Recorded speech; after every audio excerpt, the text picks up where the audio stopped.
Hey folks, Jeff here at Back to Country. Appreciate you stopping by the channel today and joining us for episode 2 as we get these electrical panels hung. If you haven't done so already, make sure you go check out episode 1 where we came up with the plan and laid it all out, and well, Murphy stopped by for a visit as usual. But if you haven't done so, yep, check out episode 1. We'll link it here up in the corner. And yeah, if not, you know where we're at. Stick with us. Let's see how it goes. All right, folks, would you believe I'm a couple days into this and this is all I've got done? That's the way it usually goes. But you know what? We roll with it. So what are our challenges now? Okay, so basically I took measurements so that I know where the bottom of my panel is going to be.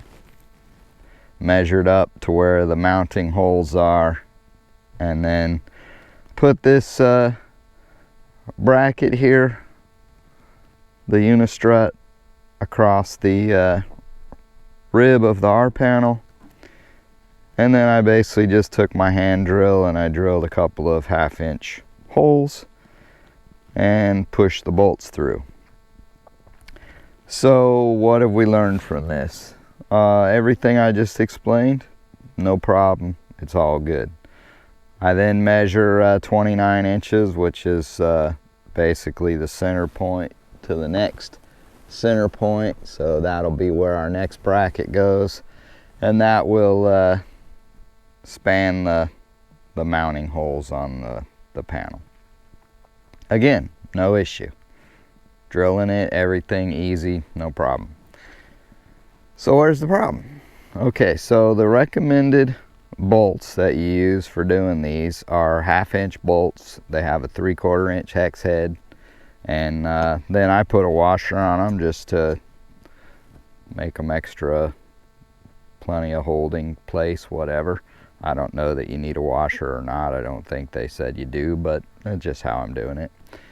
And then on the other side, I put a flat, you know, the smaller piece of the unistrut, and I do the same thing and put the some nylon lock bolts or nuts. And yeah, seems like okay, no issue. The problem is when you go to tighten these babies up, you would think I'll just put a 3/4 inch socket in there and grab that and no problem. Guess what? 3/4 inch socket does not fit in this channel. So I did a little research. Sure enough, you need a special tool. You need a channel socket. And I'll tell you, they ain't cheap. So if you're going to do a project like this, order a channel socket in advance. I didn't check eBay or anything like that, but I imagine there's cheaper sources. Just doing a random internet search, I mean, they were all 40, 50 bucks. And some of them are even more expensive than that. But there are some cheaper ones out there. Unfortunately, I couldn't order the cheaper ones because the shipping time is going to take too long, and I don't have that much time before I got to go back to the city. So I just went ahead and bought the more expensive ones and paid the money. So now I got to wait another day for those lock wash or channel sockets to get here. Now the other issue that I discovered, so I had 2.5 inch bolts, and I put my 2.5 inch bolt through, and guess what? It's too short. Yeah, so we got 2 inches of foam. Well, I got more than 2 inches of foam. I ain't complaining about that. Glad to have the extra foam, but that means I need longer bolts. Luckily, I had some 3-inch bolts also, and the 3-inch fits. So we're all good there. But now what we're doing is we're going to wait for those channel sockets to bolt this stuff down. When I bolt it down, the plan is to pull these bolts out and put a bunch of caulking in there, silicone caulking, because I want that sealed up real good. I don't want any chance of water getting in there or anything, so they'll be siliconed pretty heavily. And yeah, we'll mount this one, we'll mount the one up there, and then we'll move over and do the next one. So probably what I'm going to do today is go ahead and just keep drilling these things and setting them, taking my measurements and moving on to the next one, so that at least I'm ready to hang them. And as soon as I get the proper tool to tighten them down, then we'll caulk them all and tighten them down. And I don't want to start caulking until I really can caulk most of them, because you know how caulking dries out. So probably better to pre-drill everything, get them set, and then be ready to go anyway. So that's where we're at. Stick with us. Let's see how it goes. All right, so it's been a few days since I worked on this. Let's see. We had to wait for the channel sockets. I needed some longer bolts again. So my foam in some places is much thicker than I thought. And I needed some hole saws. I had some regular Linux hole saws. They say they're bimetal, but yeah, I drilled like 1 or 2 holes and that thing was wasted. So I ordered some carbide tipped metal cutting hole saws from Amazon. I'll I guess show them later. And yeah, they seem to work fine. So got some more holes drilled for knockouts, and yeah, now we're gonna start caulking and get ready to start hanging some panels.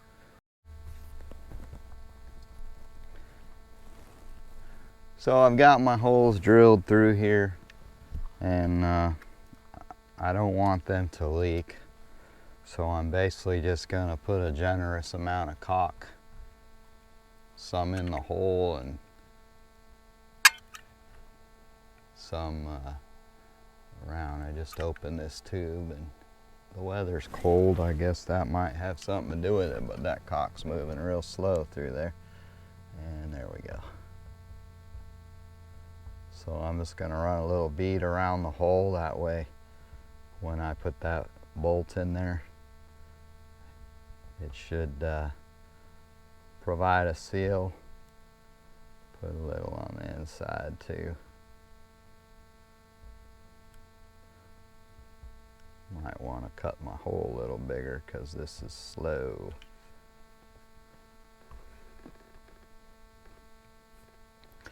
Like I say, my intent on this is I don't want it ever leaking. Even a drip, I don't want it.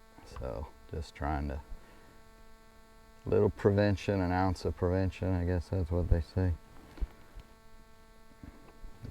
Now keep in mind that I've never done this before, so we're pretty much learning as we go on all this stuff. Try to do the best we can. You might have a better way, whatever, but this is how we're doing it.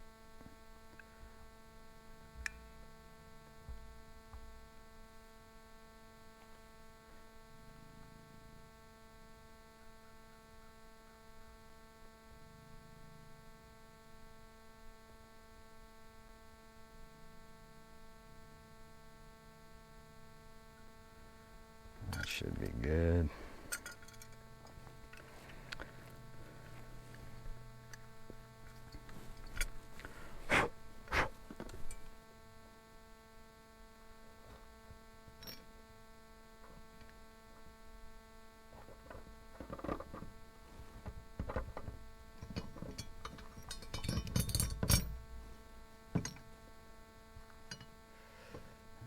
Okay.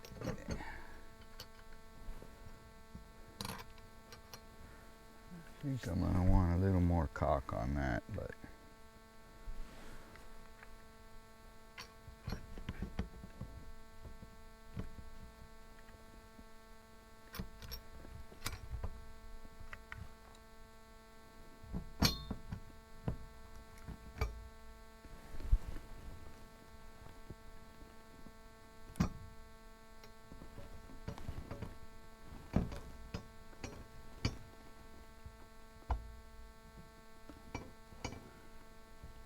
you can't see what I'm doing, don't worry, I can't either.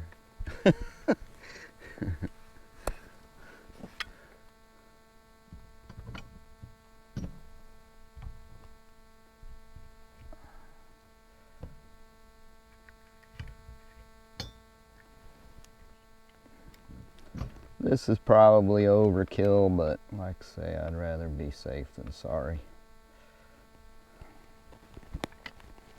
Because by the time you discover a leak on something like this, it's way too late. Especially with all that foam and everything, you'd never see it.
Should seal it. Now the bottom one. I need to cut that.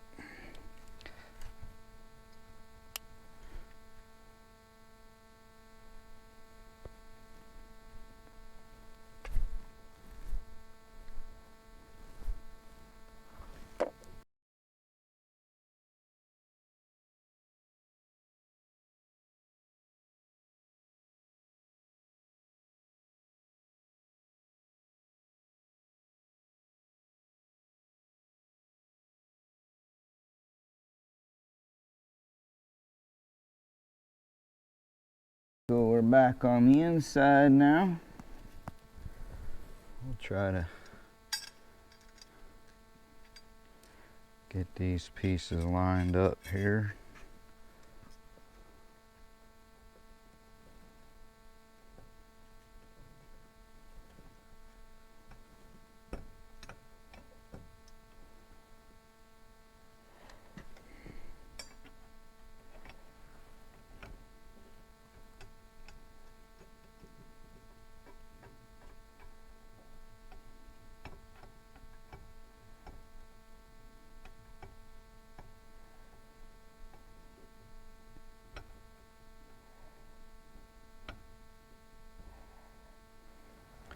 So these are 1/2-inch bolts, stainless steel, and they've got a nylon thread locker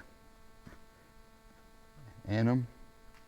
So that's what I chose to use on this.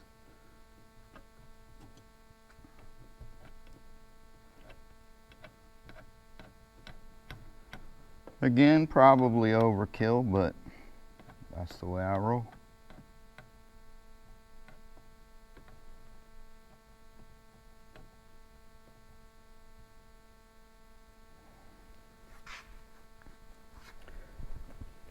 Just so you can see, this is that channel socket that's special for unistrut. You can see it's got a flat side on both sides so that it fits inside the channel. Now on this one, all we're going to do is be able to hold it, but with the other one it's a deeper channel, so this actually fits below the lip of the channel, so you could turn it. But I've got another one for the outside that'll will tighten it from the outside and just hold it from from the inside, and that's how it fits over that nut. And we'll hold it steady, and I've just got a breaker bar on this side so that my wife can hold it steady while I tighten it from the outside using an impact wrench. And that should get that locked down solid. Now what I did discover is that the foam is thicker up here than it was down here, so this is a 3-inch bolt and we had to go to a 3.5-inch bolt up here. Now the challenge that I've got is I'm going to run struts vertical on this to hang an inside panel off the back of these, and so in order to make that panel plumb, I'm going to have to maybe suck this one down as far as I can get it. I don't know. We'll have to play with it a little bit and see if we can get it plumb. And you can see it's this side is not as thick, so it's thicker right here. There's like a little bit of a hump right here. And that's one of the challenges of spray foam. It's not typically, you know, 100% even or whatever. It's not going to be, because it's just sprayed on and then it expands. So you get what you get. In some ways it may have been better if I put all this on before I spray foamed it, but if I hung the panel on this, then I obviously wouldn't have been able to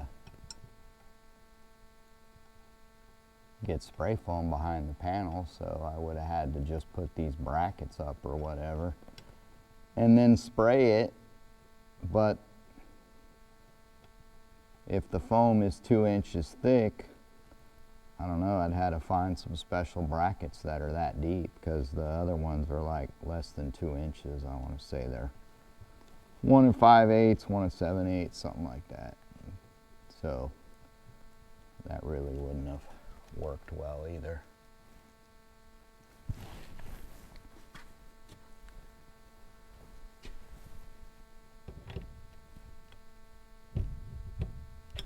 Okay.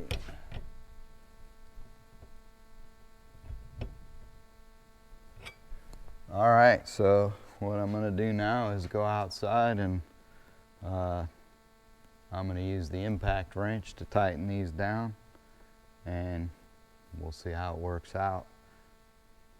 I'll be back with you after we do that. All right, so we got these mounted, and you can see here where caulking squeezed out pretty much all the way around on those. And that's exactly what I wanted to happen. So that should give a good seal. Shouldn't have to worry about any water or anything leaking in those holes. And honestly, it should hold forever. That's good silicone caulking.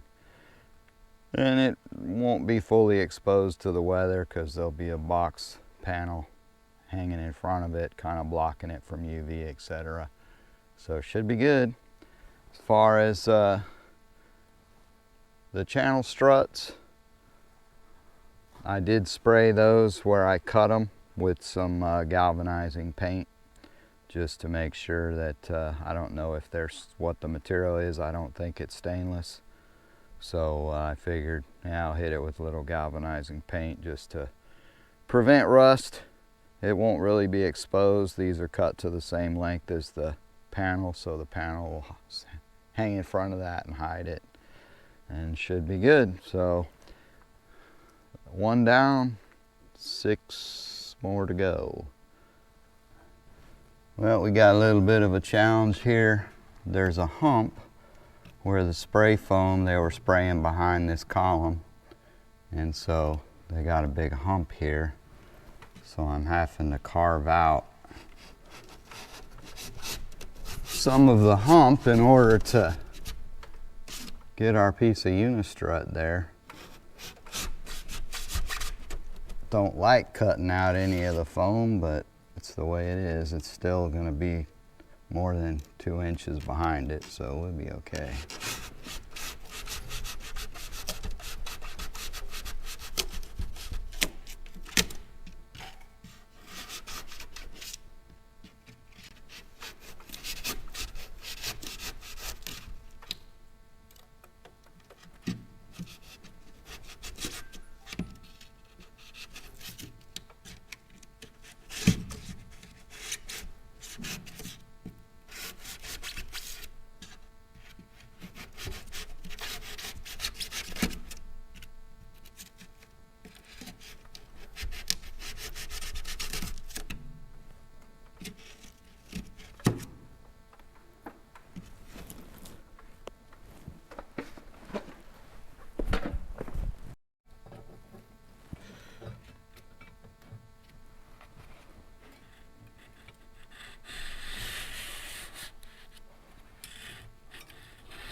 Hopefully I can see. A little bit above there.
This might just work.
Should work.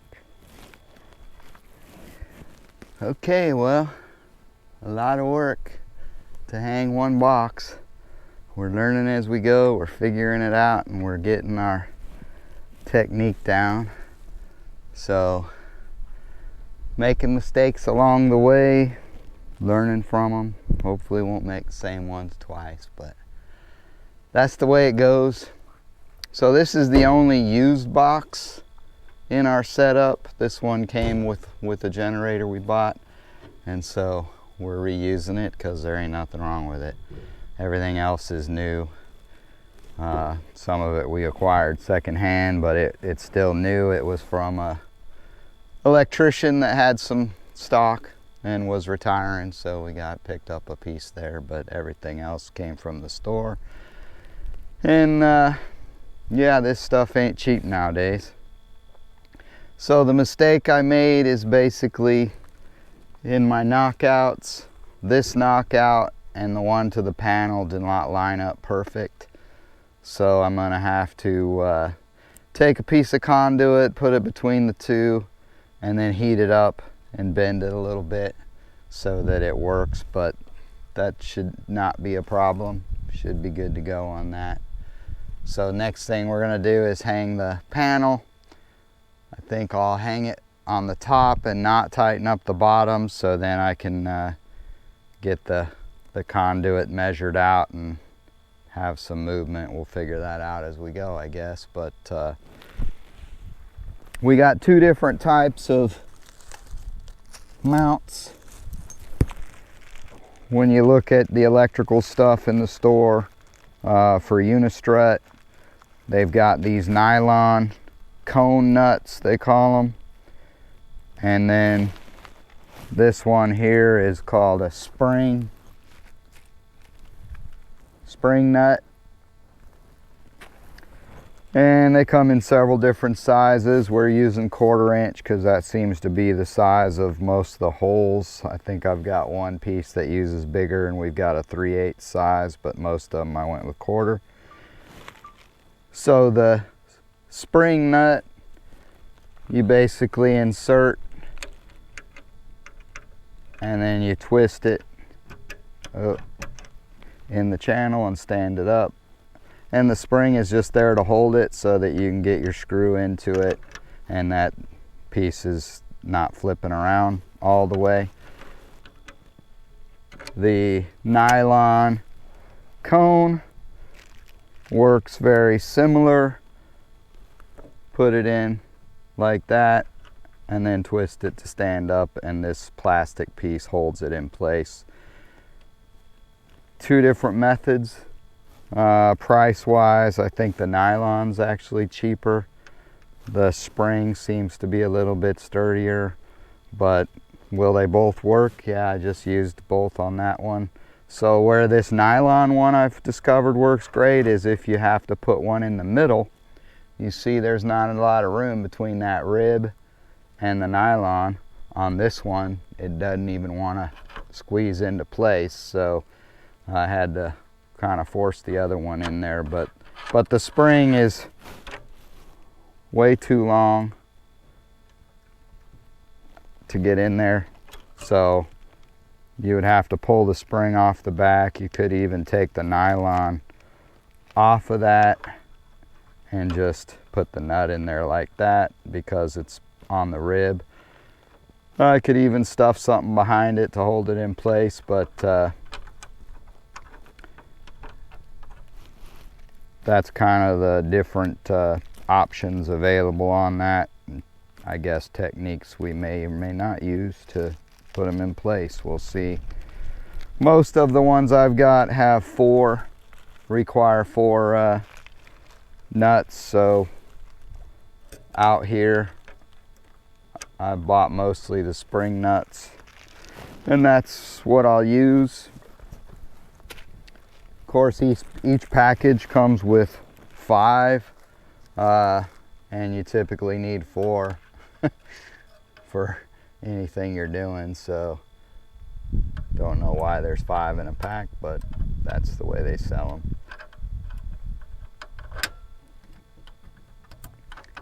And you can move it along in there or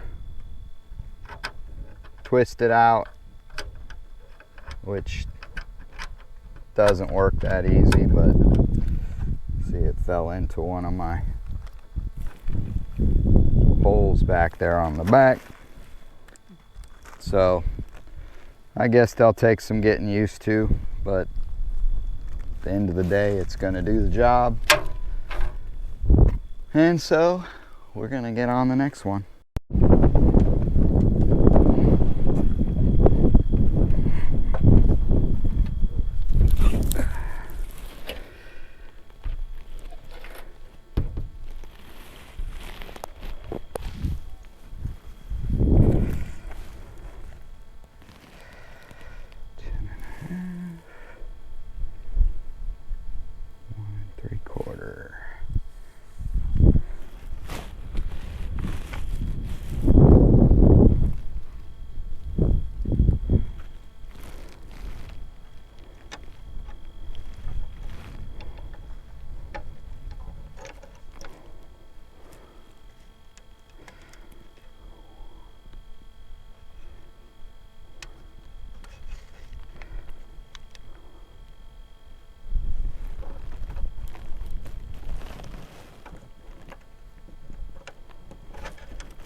Now for the challenging part,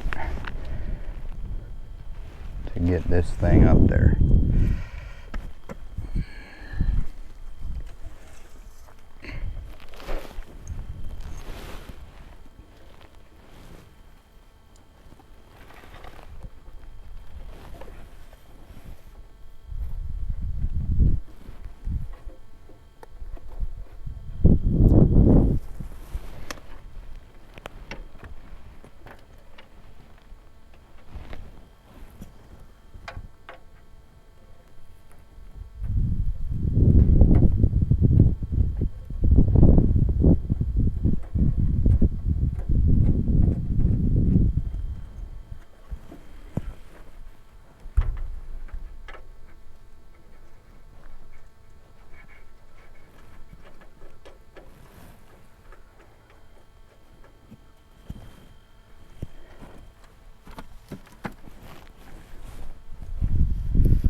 Gotta cut a piece of conduit, put the conduit between these two, and then I'm gonna have to heat it up to get a little bend in it, because otherwise this thing will be out like this to line up.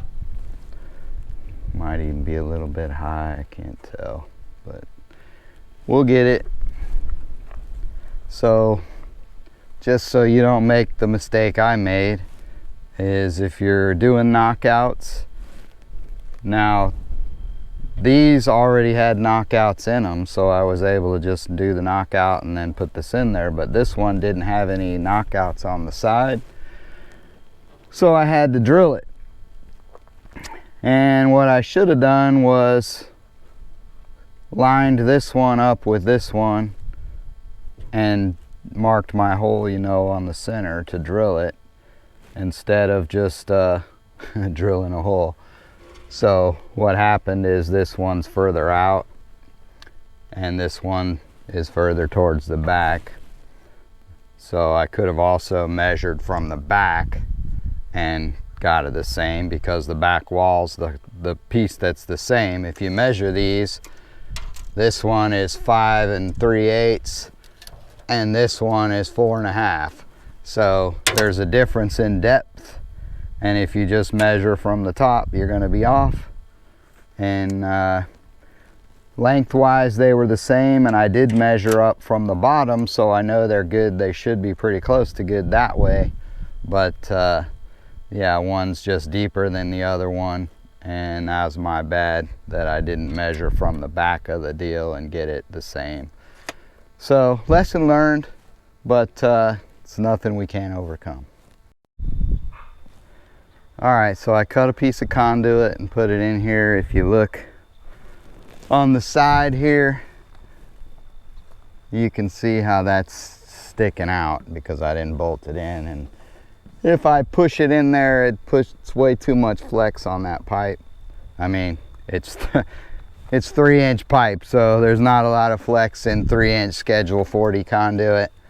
So what I'm gonna do is I'm gonna bring the generator over and a heat gun, and I'm gonna try to heat this pipe up, and then hopefully I can just push this in and it'll bend this pipe just slightly.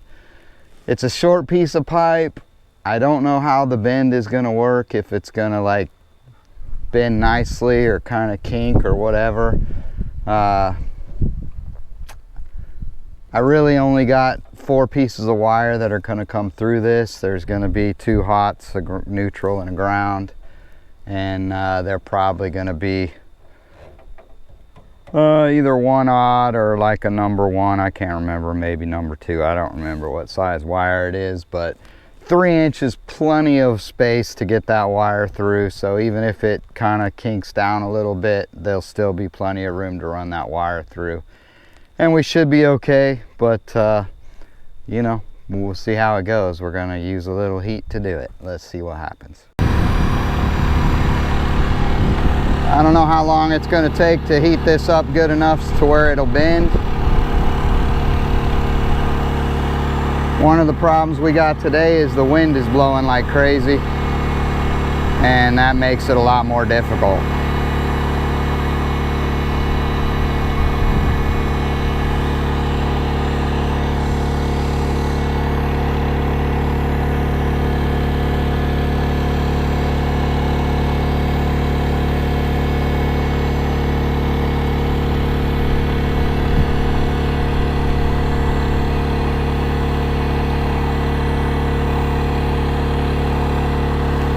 And this is a big piece of pipe, so I'm not even sure this will work to begin with.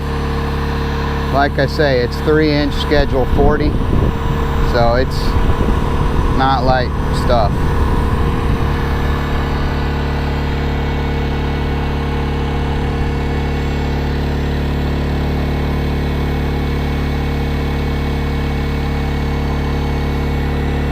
So I am getting a little burn.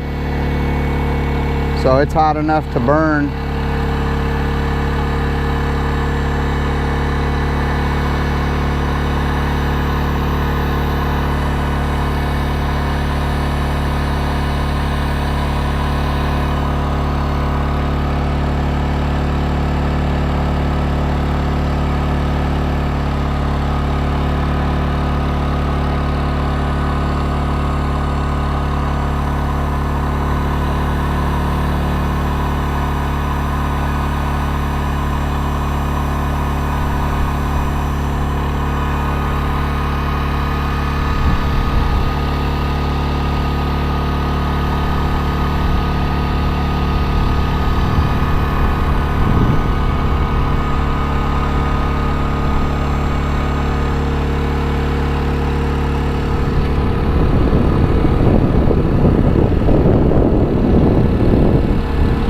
It's producing heat. I don't know if it's 1100 degrees or not,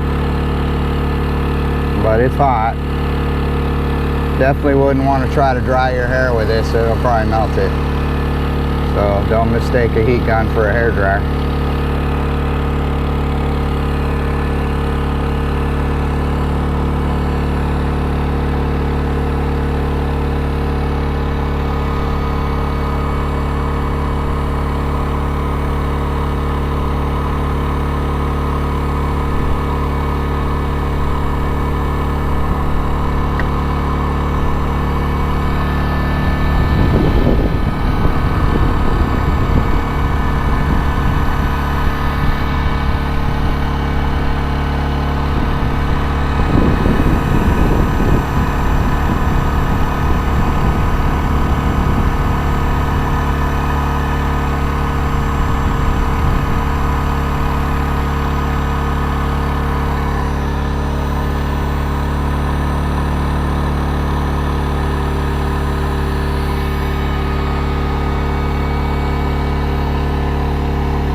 but I don't know if it's hot enough to melt.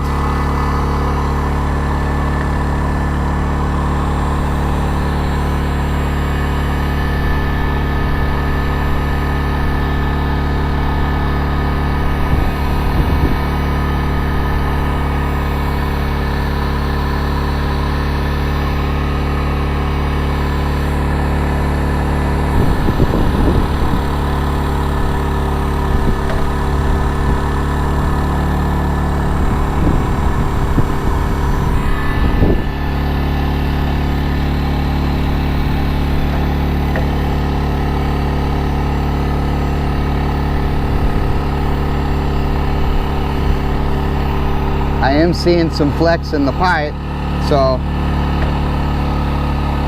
I think we're getting closer.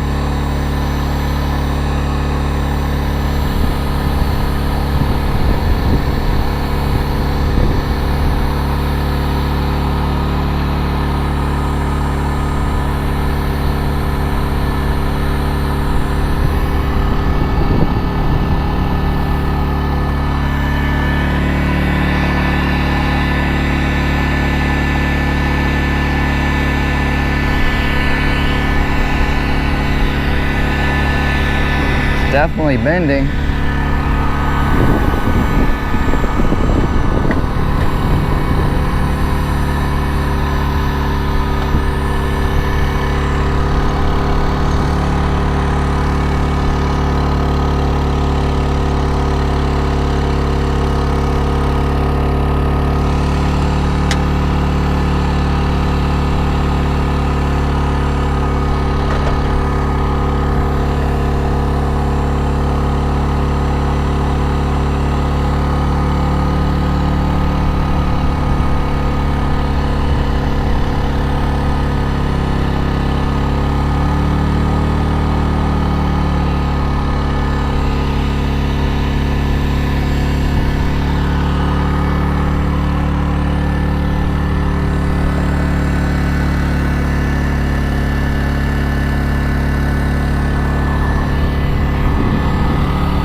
Trying to get a bolt in this to try to suck it down, but I'm not having any luck here. It's not lined up exactly.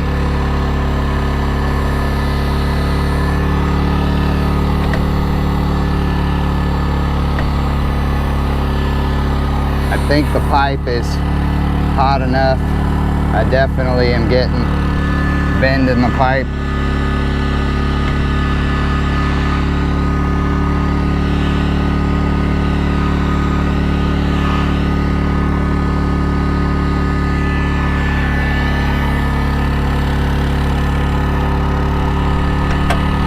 So I got enough bend in it that I think I can get that bolt in there.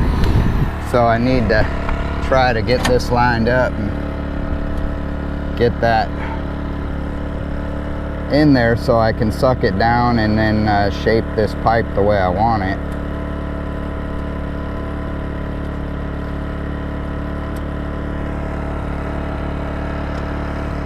That didn't work at all. There we go.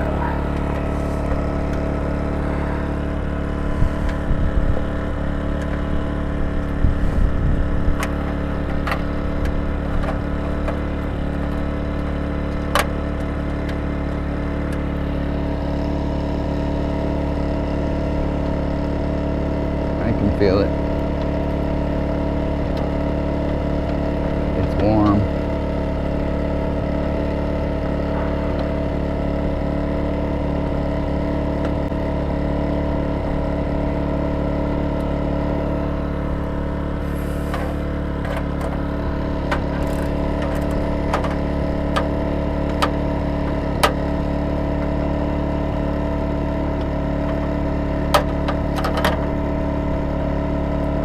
Bolt is not cooperating for me.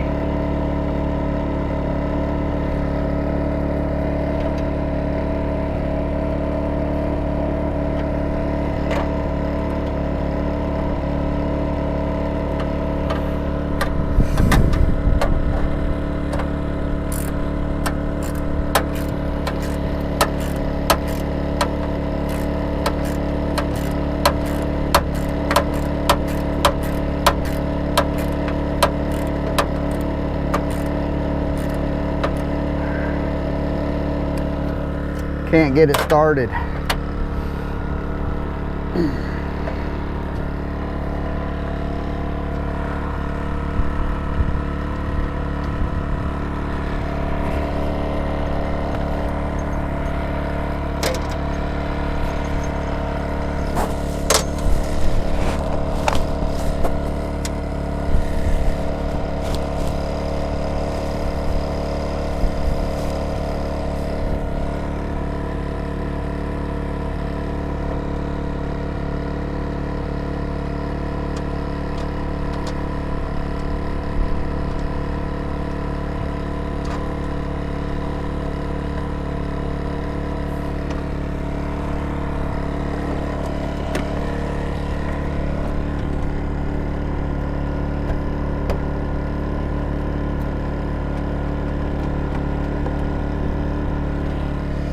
Okay,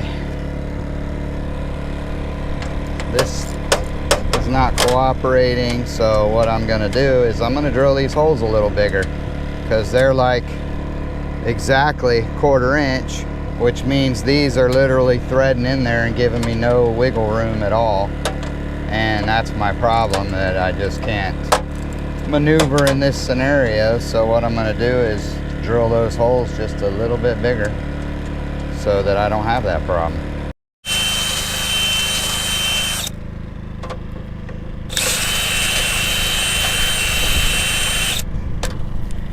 So that was a 1/4 inch drill bit. Yep, much better. So even a 1/4 inch bit took it out a little bit. Maybe it was just the paint on the surface or whatever, but it definitely was making life hard on me. So now let me see if I can get these things started.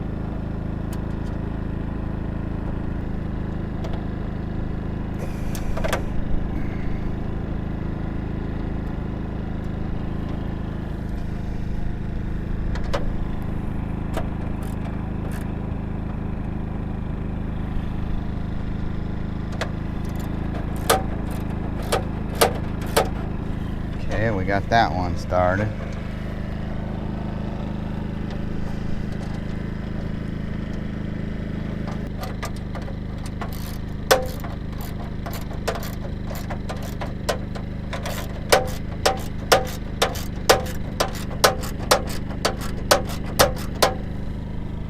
But now my pipe is cold, so I need to heat that up again.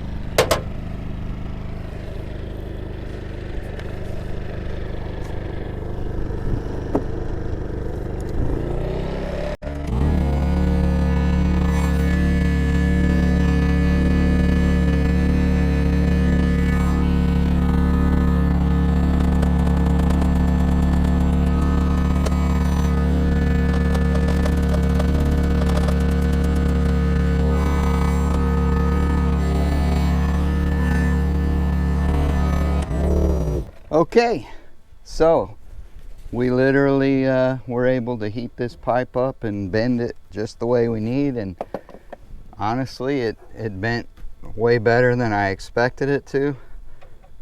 It's still hot, so we can flex it a little bit here while it cools and try to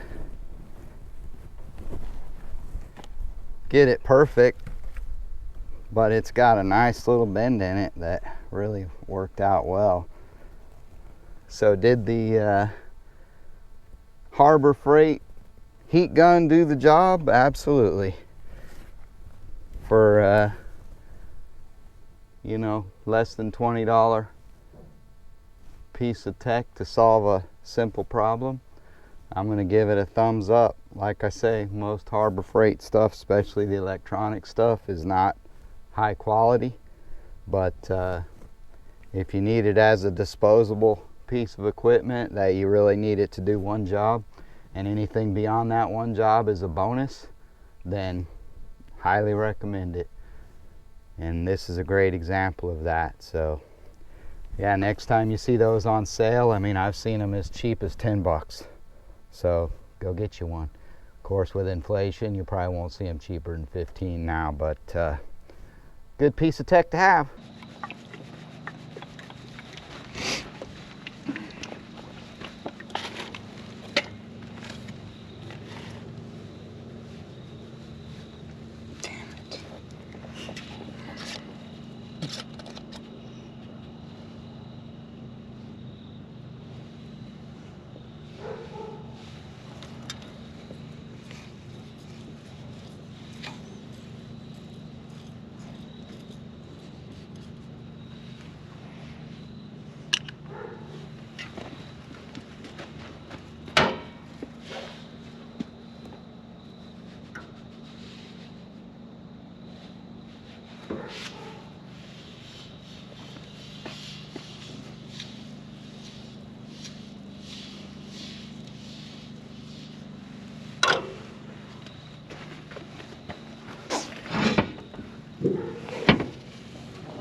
All right, so we're still making progress. Got 3 panels hung now.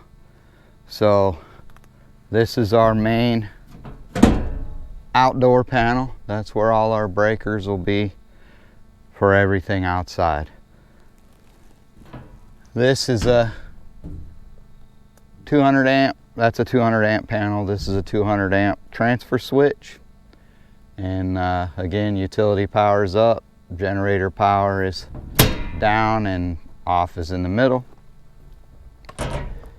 And this here is a fused disconnect. And so when we get back on this tomorrow, we'll be hanging our meter panel next, and then another fused disconnect, and then another transfer switch. And that'll be everything on the outside, and then the transfer switch will run through a conduit to the inside to another 200 amp panel, which will control everything indoors, to include the shop as well as the living quarters. So that's basically where we're at now. I've been making a lot of mistakes. This just comes down to experience, I'm sure, but we've had to bend every pipe because whether I get it lined up in my drilling or I misalign it when I hang it, some way or another, everyone seems to be off one way or another. But the good news is we're able to take the heat gun and we heat up this 3-inch conduit, and it's bending really well and shapes exactly how we need it as I tighten down the panel. And it's good to go, no complaints. Mainly just your you know, connecting wires will run through there. So space wise, you got more than enough space. It's 3-inch conduit for 200 amp wiring, lots of space. And that's what I wanted. I don't want to be fighting wire or anything like that. I want it to all be simple. And we're gonna upsize most of our wire because I'll say the number one thing that I see in do-it-yourself houses and things like that are fires, electrical fires, and it's usually because they went with what they thought were bare minimums. For example, using 14 gauge wire on your outlets and then stringing a bunch of outlets and going too much distance, whatever. And not only do you have to worry about voltage drop, but you also got to worry about your resistance and things heating up, and if that wire gets too hot, it'll start a fire, short out, whatever. We don't want to deal with any of that. So any place where I think there's risk or whatever, we'll upsize, never downsize. I don't care about the money. I mean, yes, it's expensive. It's going to be expensive no matter what. The small amount of savings between 14 gauge and 12 gauge, or even jumping up to 10 gauge, is not worth risking a house fire or something. So I prefer to do it all overkill, not underkill, which is why also I put redundancy of everything. I mean, this transfer switch serves as a disconnect, but I still put a disconnect in after that, which the difference is this is a 200 amp fuse disconnect. So no matter what we're running, if we surge or run too much or whatever, it'll kick this breaker off, and that's again a protection device. So yeah, it's overkill.